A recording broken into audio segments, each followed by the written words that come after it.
Good morning, my dear friends.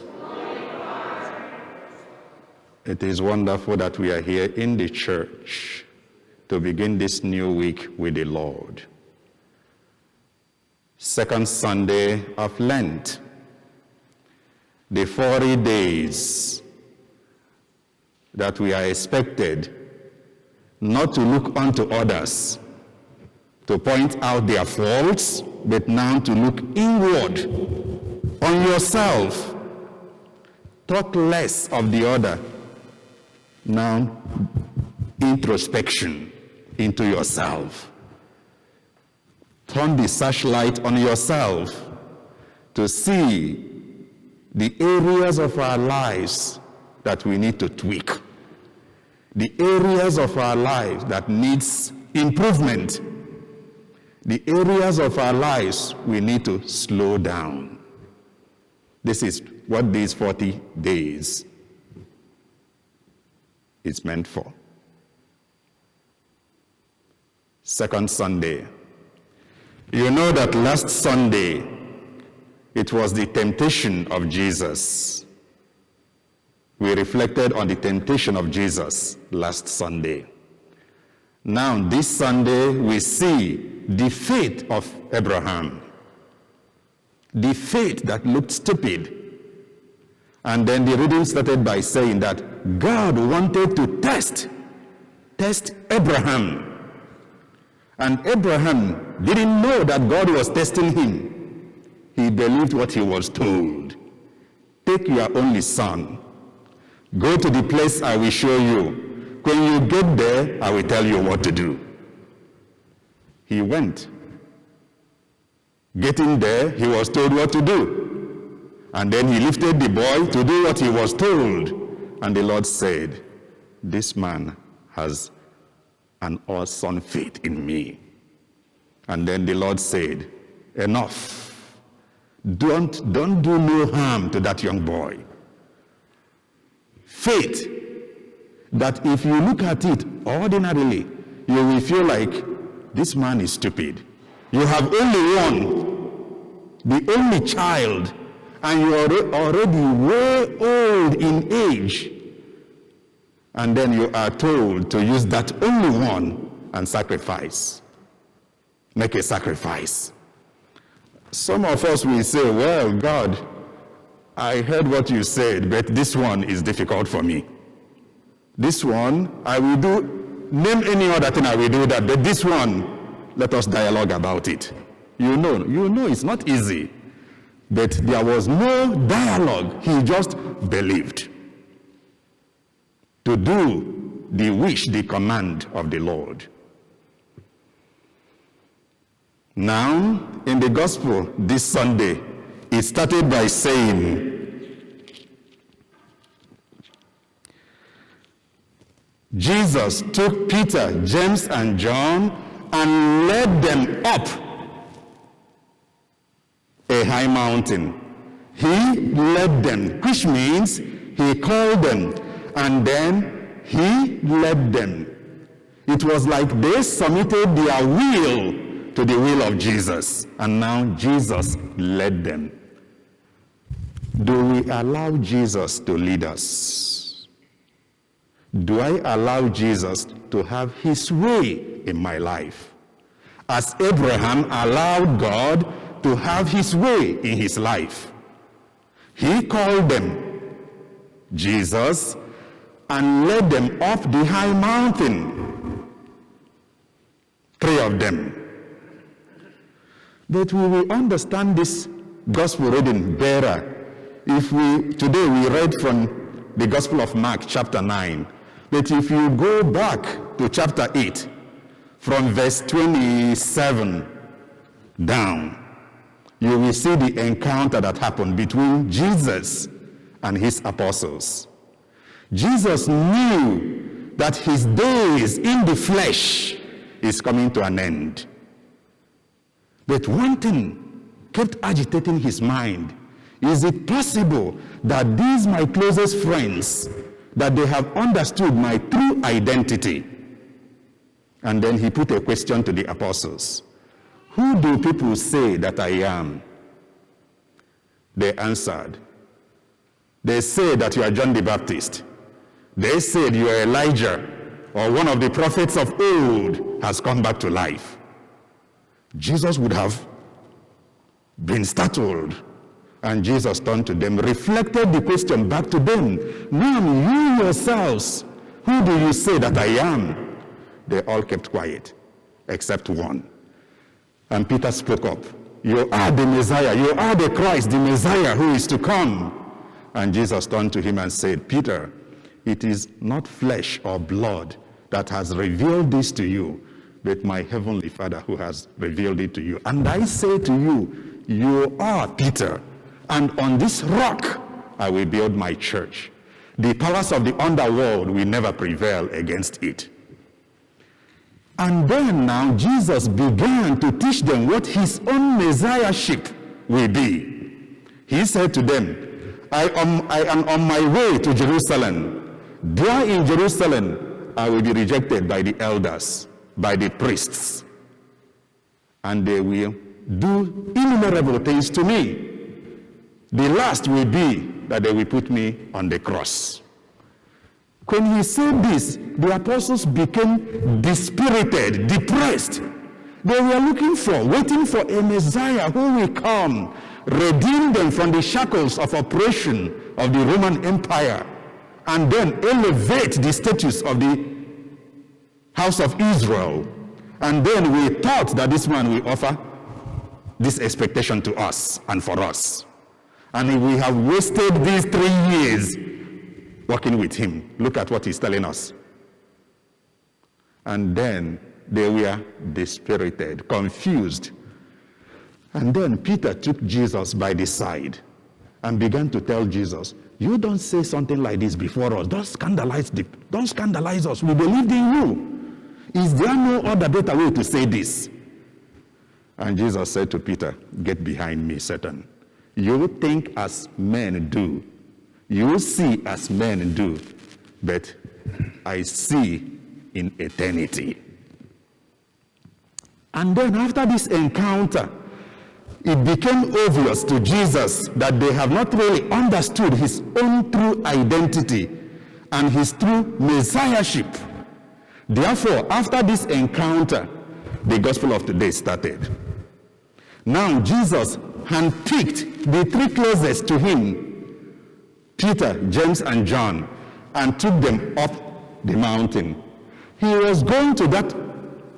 Some scripture scholars will argue, tell us it is on this mountain. No, it is not on this mountain. It is on the other mountain. It's of no relevance to us. That is of no relevance to us.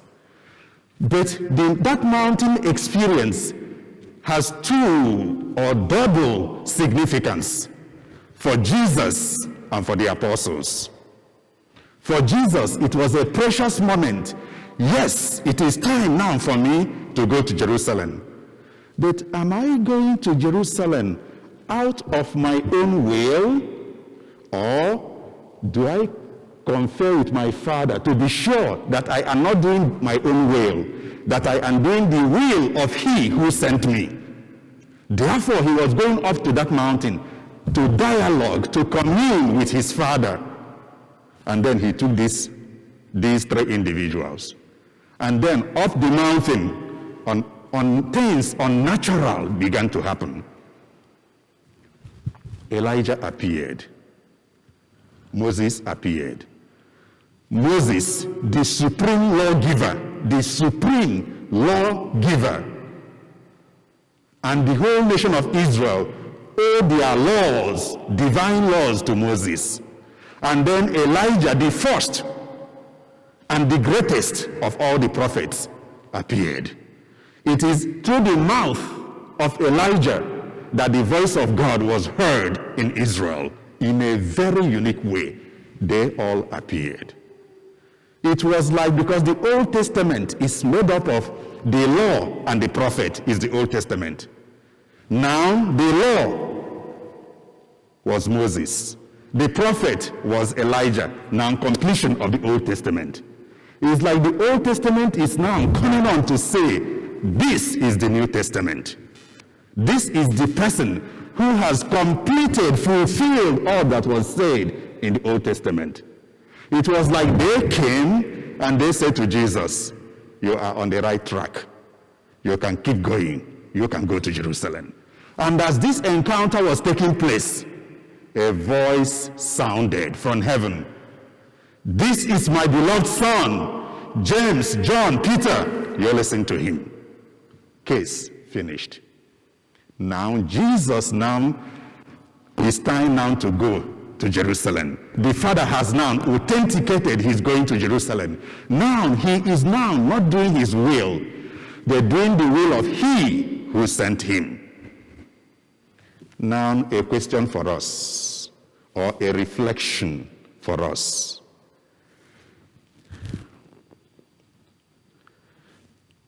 In our moments, in our moments of fear, doubts, frustrations, to whom do we go?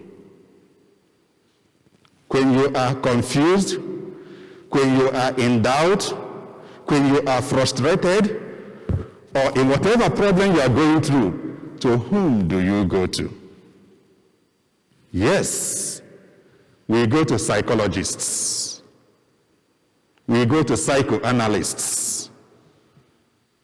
We go for therapies. They are all good. But number one person we ought to go to is God. We go to Jesus with whatever problem we have. Even if it is medical, we go to God. When you go to God, bring that your doctor, bring that your therapist, bring that your psychoanalyst, bring him or her before God. So that God will enlighten that therapist on how to handle your own case. Because your case is different from the other person's case. Else, he might use the same methodology he used for the last patient on you, which will not work for you. Bring them to Jesus, so that Jesus will work in them, so that when they begin to handle your case, everything will be okay. Jesus, yes, he was God. Jesus was God. Jesus knows, understands everything.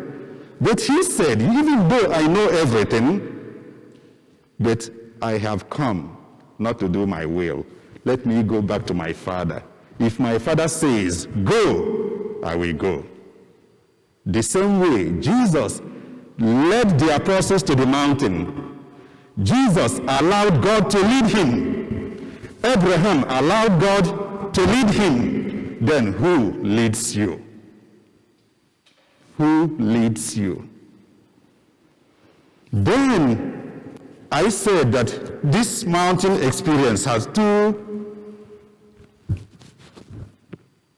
precious gifts for Jesus and then for the apostles. For the apostles, when Jesus told them he is a Messiah that will be killed on the cross, they were dispirited.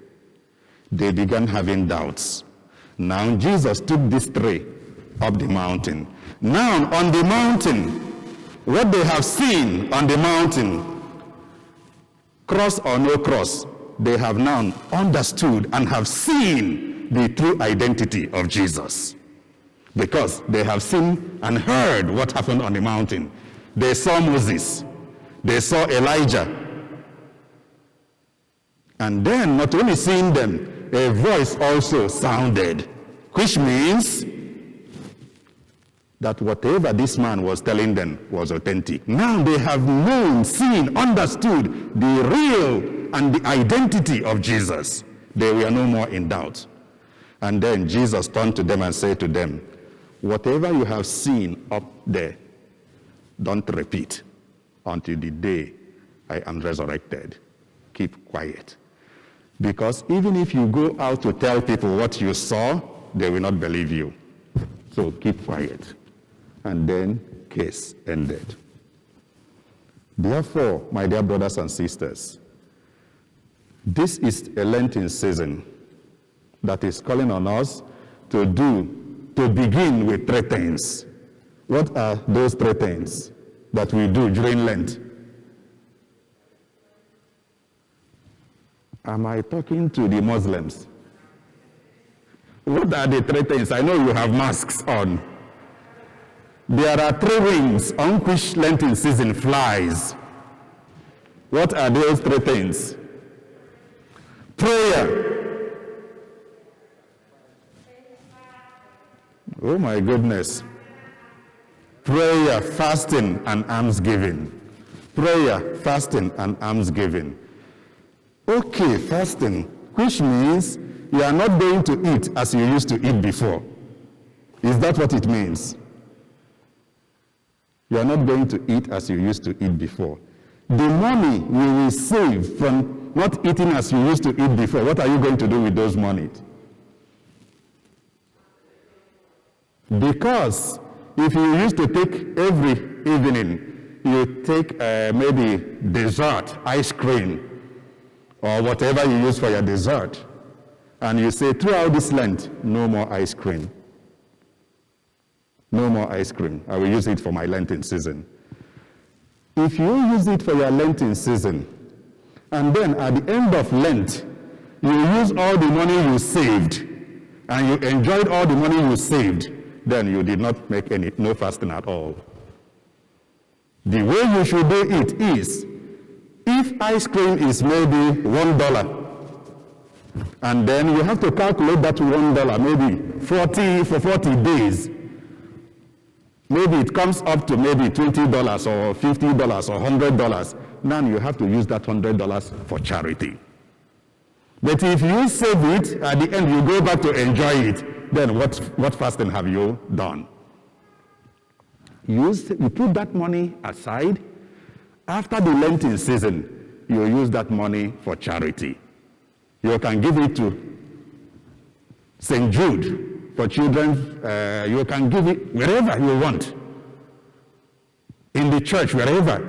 But you can't go back to take it and enjoy it. If you do that, then there was no fasting at all. It could be cigarette. You decide to deny yourself cigarette this Lenten season. Calculate the money.